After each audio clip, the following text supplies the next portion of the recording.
નમસ્કાર મિત્રો, આપનું સ્વાગત છે આપણી યુટ્યુબ ચેનલ પંચાયતના ખજાનામાં.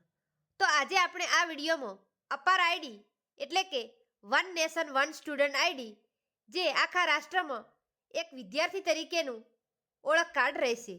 તો આ અપાર આઈડી શું છે તેની સંપૂર્ણ માહિતી આપણે આ વિડીયોમાં જોઈશું. અને હજી સુધી અમારી ચેનલને સબસ્ક્રાઇબ ન કરી હોય તો લાઈક, શેર અને સબસ્ક્રાઇબ જરૂર કરજો, જેથી કરીને આવી અવનવી માહિતી અમે સૌપ્રથમ તમારા સુધી પહોંચાડી શકીએ. તો આ રીતનું વિદ્યાર્થીને એક અપાર આઈડી બનાવવાનું થશે, તે તમે અહીંયા જોઈ શકો છો.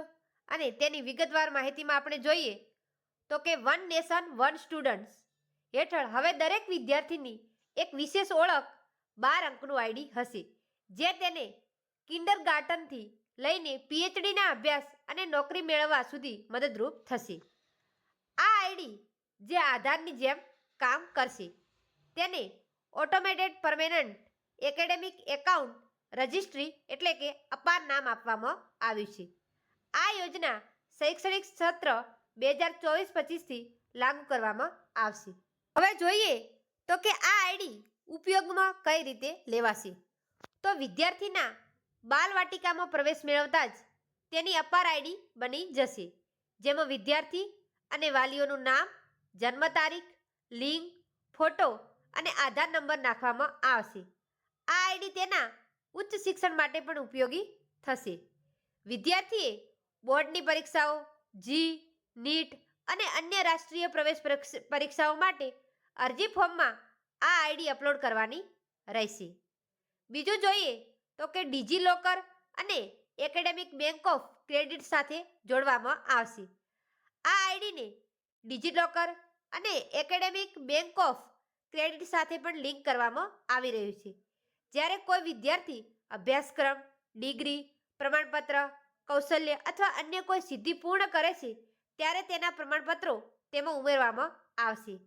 આ સાથે વિદ્યાર્થીની શૈક્ષણિક લાયકાત અને પ્રમાણપત્રો અલગથી તપાસવાની જરૂર રહેશે નહીં. અભ્યાસ બાદ કેમ્પસ પ્લેસમેન્ટ અને જોબમાં પણ આ યુનિક આઈડી દ્વારા વેરિફિકેશન કરવામાં આવશે. બીજું અહીંયા આગળ જોઈએ તો કે અપાર આઈડીથી શું થશે. તો અપાર આઈડી સાથે કોઈ પણ વિદ્યાર્થીના શૈક્ષણિક રેકોર્ડ્સ, રમતગમતની પ્રવૃત્તિઓ, અભ્યાસેતર પ્રવૃત્તિઓ અથવા અન્ય શૈક્ષણિક પ્રવૃત્તિઓનો તમામ ડેટા એકસાથે એકઠો કરશે અને તે સરળતાથી એક્સેસિબલ હશે.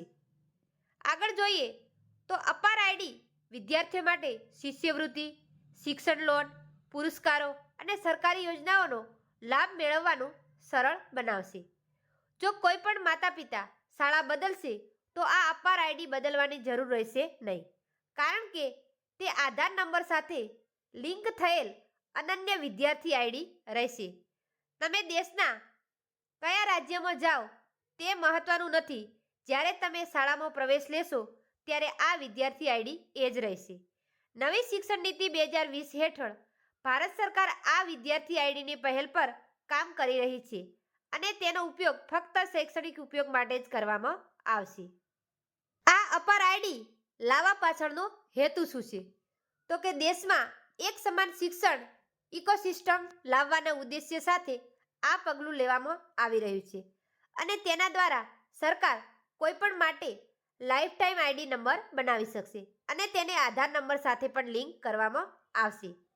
આગળ જોઈએ તો સરકાર શાળા છોડી દેનારા અથવા શાળા છોડનારાઓ વિશે ડેટા મેળવી શકશે, જેના દ્વારા તેઓ તેમને શિક્ષણ પ્રણાલી સાથે ફરીથી જોડવા માટે ડેટા મેળવી શકશે.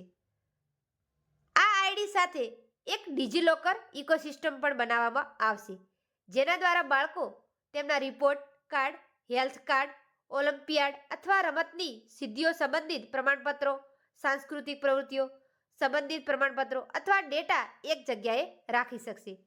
તો આ તો અપાર આઈડીના ઉપયોગો કે અપાર આઈડી બનાવવાથી આગળ વિદ્યાર્થીને શું ફાયદો થશે. તો ફરી મળીશું મિત્રો આવી જ અવનવી માહિતી લઈને. ત્યાં સુધી જય હિન્દ, જય ભારત.